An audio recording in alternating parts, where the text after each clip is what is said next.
welcome everyone to AARP Wyoming's Video Voter Guide series for 2024. I'm Tom Laycock with AARP Wyoming, and today we're joined by Lee Filer, who's running for the Wyoming Legislature in House District 44, located in southern Laramie County. AARP has a proud 40-year history of nonpartisan voter engagement and does not endorse or oppose candidates. Nor does AARP make contributions to political campaigns or candidates at any level. Instead, we ask questions so our members understand where the candidates stand on important issues and can make their own decisions on Election Day. Today, we'll give Mr. Filer 3 questions, allowing for a 1-minute and 30-second response to each. Then we'll give him 2 minutes to make his final pitch to the voters of House District 44. So, Mr. Filer, thanks for joining us today. Our first question is this.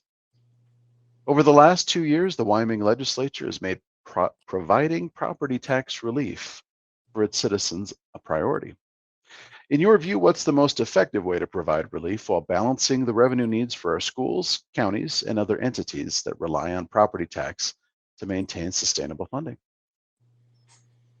Yes, I want to thank you first off for allowing me to come on this program. On the property tax, so I am running on lowering property tax. One of the things that I really think we need to push for is not pricing out our elderly and retired people out of their homes. I think the legislature made some really good pushes towards helping with a little bit property tax relief, but I don't think they went far enough. I believe that when you're of retirement age and you're on limited income, you get paid those taxes your whole life. To be honest, I'd like to see them go away for anybody that's at retirement age. How we get there, it'd be pretty hard pressed, but I am going to be in favor of lowering more property tax. But also we got to remember there's got to be other funding streams if we do this. I think a lot of that would be a diversification of the economy, bringing in more business where corporations also pay property tax also. But if we can diversify the economy, get more business to come in, more development as far as, new homes being built and stuff like that, make it affordable where more younger people can actually buy into homes. Those are going to be providing more property tax also. So I think there's a lot of moving parts in this, but the one thing we do have to make sure of is taking care of our elderly and retired folks. Our second question for today. Wyoming's population of those aged 60 and over grew by 47% from 2010 to 2020, while the state's entire population grew just 2%. We know 64% of all nursing home beds in Wyoming are paid for right now by the state Medicaid program. What do you see as the greatest barrier to helping our older adults age in their homes and communities, and what solutions would you propose? Well, I'd like to see more folks, stay in their homes as long as possible before they have to go into any group homes or elderly homes and nursing homes. I understand that a lot of that money comes from the state Medicaid system, but I do also believe that we need to take care of those folks. They took care of us when we were younger, so we must take care of them. I do the same thing, even for my mom. Whatever she needs, I take care of her. But at the end of the day, we need to propose ways and the means to make sure that people can stay in their homes as long as possible. Whether that's in-home nursing or, helping, families and stuff like that in order where they can help take care of their folks. But I think that's the main mechanism is it is way cheaper, even on the Medicaid system, to keep folks in their homes longer than it is in nursing homes. So I think we really have to look at the rules of those policies and, of course, stay in the guidelines with the federal government when it comes to that. Our third and final question for today.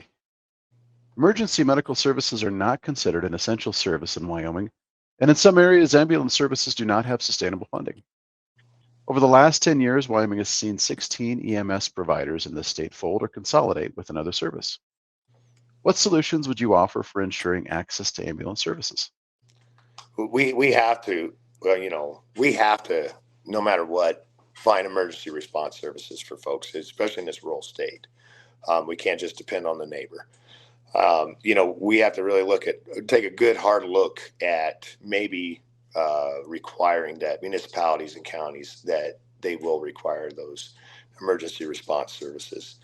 I think that's something we're going to have to dig a little bit more into the budget, deal with the Department of Health and the Medicaid system. All of us have to come together and find a really good solution on that. Well, thank you very much for taking the time to answer our 3 questions. Now let's give you 2 minutes to explain why you believe you'd be the best person to represent House District 44.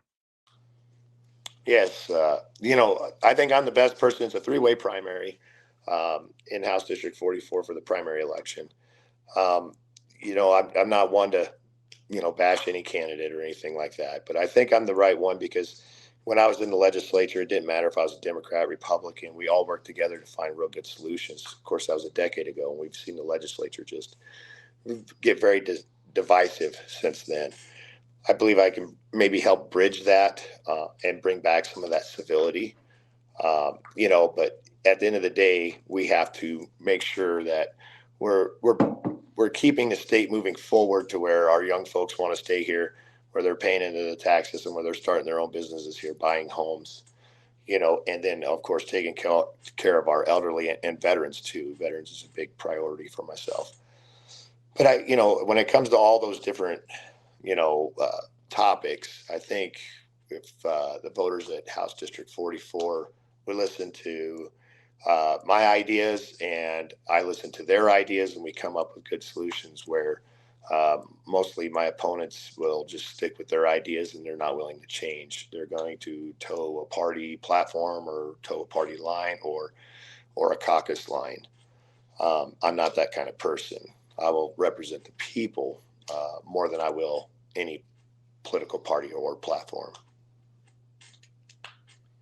Well, thank you very much, Mr. Filer, for your time today, and thanks to our viewers for joining us in this video voter's guide.